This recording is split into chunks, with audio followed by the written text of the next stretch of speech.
বহু রোজাদার আছে যাদের রোজা ক্ষুধার্ত থাকা ছাড়া আর বিশেষ কোনো কাজে আসে না। আমরা যেন সেই হতভাগা মানুষদের কাতারে সামিল না হই। প্রিয় ভাইরা আমার, এই মাস আসার পরও যদি আমরা আমাদের গুনাহগুলো আল্লাহর কাছে মাফ করাতে না পারি, চোখের পানি ফেলে দোয়া করে কান্নাকাটি করে সিজদায় গিয়ে একান্তে নিরিবিলি আল্লাহর সাথে যদি এই মাসেও কথা বলতে না পারি, তাহলে জীবনে আর কখনো এই সুযোগ হওয়ার আশা বড় দুরূহ। এর চেয়ে হতভাগা আল্লাহর জমিনে আর কেউ নেই যে ইসলাম গ্রহণ করার পর মুসলিম হয়েও রমাদানের সুফলটা আদায় করতে পারল না। তার চেয়ে হতভাগা আর কেউ নেই। এই জন্য শুধুমাত্র এই গতানুগতিক সিয়াম আর তারাবি নয়, বরং এর পাশাপাশি আল্লাহর কাছ থেকে গুনাহগুলোকে মাফ করাবার জন্য আমাদের বিশেষ প্রচেষ্টা থাকতে হবে। দুর্ভাগ্য আমাদের, আমরা বেশিরভাগ মানুষ রমাদান মাসের গভীর তাৎপর্য, গুরুত্ব, এর মাহাত্ম্য, এর মর্যাদা, আল্লাহর তরফ থেকে এই মাসের বিশাল বড় যে সুবর্ণ সুযোগ, সেটিকে আমরা অনুধাবন করতে পারি না। আমাদের রমাদান সাধারণত 4টি কাজকে ঘিরেই হয়ে থাকে।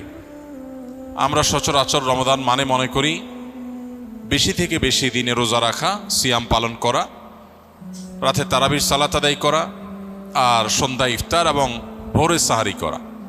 এই 4টি জিনিসের নামই শুধুমাত্র আমরা রমাদান মনে করি, অথচ রমাদান শুধুমাত্র এই 4টি ইবাদতের মধ্যেই সীমাবদ্ধ নয়। রমাদান এসেছে আমাদের সারা বছরের ঘাটতি পুষিয়ে নেওয়ার জন্য। সারা বছর আমরা যে নানা কারণে শয়তানের প্ররোচনায় প্ররোচিত হয়ে, নফসের ধোকায় প্রতারিত হয়ে আমরা যে গুনাহের সাগরে হাবুডুবু খাই, সেগুলোকে মাফ করাবার দারুণ এক সুযোগ আল্লাহ তাআলা আমাদেরকে রমাদান মাস দিয়েছেন। এবং সেই সাথে সারা বছর নেকামল করার যে সুবর্ণ সুযোগ আল্লাহ দিয়েছেন, সেগুলো আমরা হাতছাড়া করার পর বছরের সবচেয়ে বড় রিকভার করার মাস হলো, সময় হলো, মৌসুম হলো রমাদান মাস। এজন্য এই মাসটি হলো ইবাদতকারী, ইমানদার, মুসলিম এবং জান্নাত প্রত্যাশী মানুষদের ইবাদতের মৌসুম, নেকামলের সিজন। আল্লাহ রাব্বুল আলামিন এই মাসের সর্বোচ্চ সদ্ব্যবহার করার তৌফিক আমাদের সবাইকে দান করুন।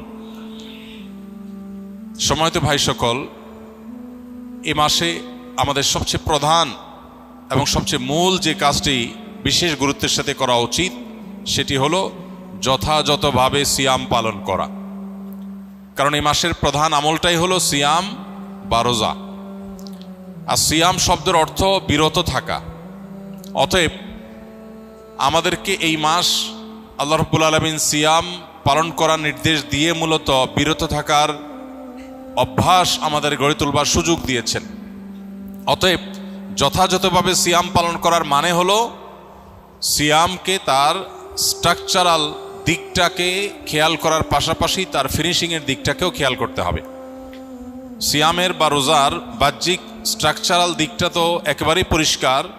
শবে সাদিক থেকে নিয়ে ফজরের ওয়াক্ত হয় তখন থেকে নিয়ে সূর্যাস্ত পর্যন্ত এই পুরো সময় পানাহার এবং যৌনতা, এটা থেকে বিরত থাকা, এটাই হলো সিয়ামের মূল স্ট্রাকচার।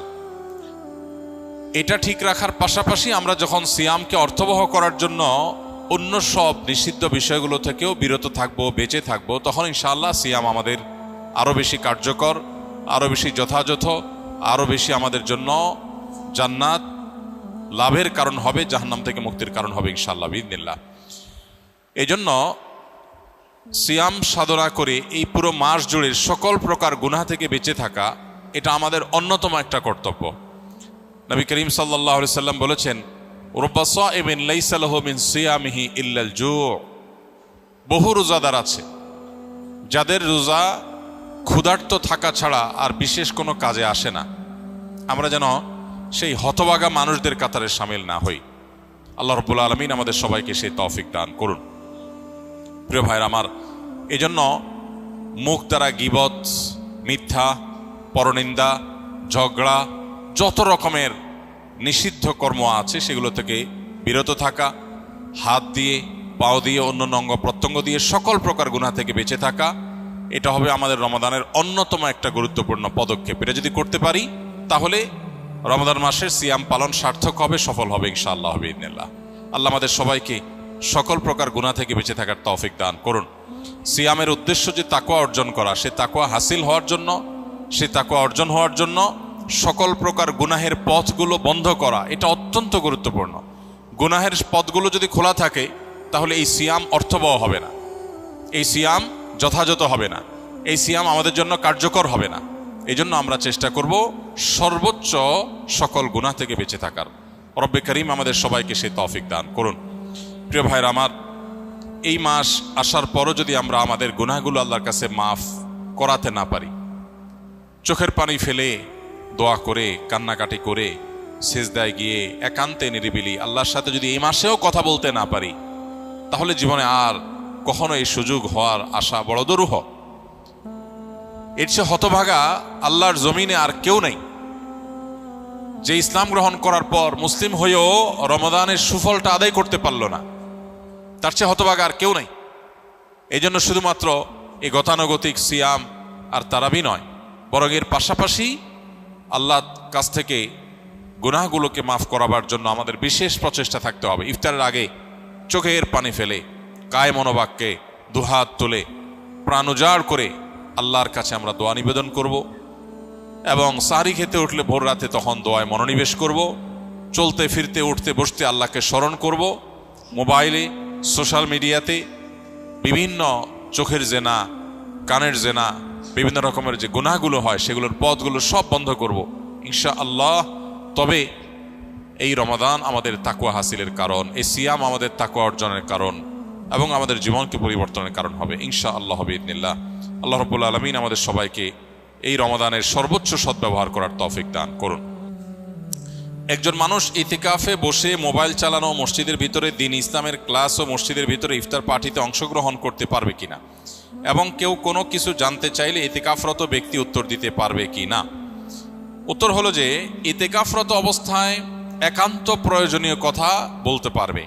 কেউ কিছু জানতে চাইলেও সেটার উত্তর দিতে পারবে, কিন্তু মসজিদের মধ্যে মোবাইল টিপাটিপি, যেটা অহেতুক মোবাইল টিপাটিপি করা, সোশ্যাল মিডিয়া ব্রাউজ করে বেড়ানো, আপনার স্ক্রল করে বেড়ানো, এটা অবশ্যই ইতিকাফের যে উদ্দেশ্য সেটাকে ব্যাহত করে, ইতিকাফের যে প্রাণ সেটাকে নষ্ট করে। সেটা করা যাবে না বা সেটা করা উচিত না। যদি কেউ সেটা করেন তাহলে ইতিকাফ ভাঙবে না, কিন্তু ইতিকাফের কোয়ালিটি নষ্ট হয়ে যাবে এবং এটার সওয়াব কমে যাবে। এজন্য অহেতুক মোবাইল টিপাটিপি বা অহেতুক গল্প গুজব আড্ডা এগুলো দেওয়া যাবে না।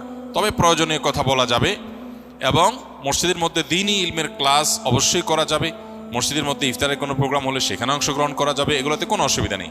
ইতিকাফ নিয়ে আমাদের মধ্যে অনেকের মধ্যে অতি ভয় কাজ করে। আমরা মনে করি ইতিকাফে বসলে বোবা হয়ে যেতে হয়, কোনো কথা বলা যায় না। এরকম না, সাধারণ স্বাভাবিক জীবনযাপন আমরা করতে পারবো ইনশাআল্লাহ। নবী করিম সাল্লাল্লাহু আলাইহি সাল্লাম রমাদানের শেষ দশকে জীবনে কোনো বছর ইতিকাফ ছাড়তেন না। এক বছর তিনি শেষ দশকে ইতিকাফ রেখে ইতিকাফে বসে আবার বের হয়ে যেতে হয়েছে, ইতিকাফ ভেঙে ফেলতে হয়েছে একটা বিশেষ প্রয়োজনে। পরবর্তী বছর তিনি সেই 10 দিন এবং পরের বছরের 10 দিন সহ 20 দিন ইতিকাফ করেছিলেন। এর মানে হলো দ্বিতীয় হিজরিতে রমাদানের রোজা ফরজ হওয়ার পর থেকে নিয়ে তার ওয়াফাত পর্যন্ত 10ম হিজরি পর্যন্ত এই 8 বছর কোনো বছর তিনি ইতিকাফ ছাড়েননি। অথচ আমরা বেশিরভাগ মানুষের জীবনে 1 বছরেও ইতিকাফ করা হয়নি। এটা দুর্ভাগ্যজনক বিষয়। যেটা নবীজি জীবনে কখনো ছাড়েননি, কোনো বছর ছাড়েননি, সেটা আমি জীবনে কোনো বছর করি নাই। পরম শত্রুর সাথেও তো এরকম বৈপরীত্য হয় না, যেটা আমরা আমাদের নবীজি সাল্লাল্লাহু আলাইহি সাল্লামের সাথে আজ আমাদের কার্যত সেই বৈপরীত্য আমরা করে রেখে দিয়েছি। এজন্য ইতিকাফের দৃঢ় সংকল্প আমাদের করা উচিত। আল্লাহ আমাদের তৌফিক দান করুন।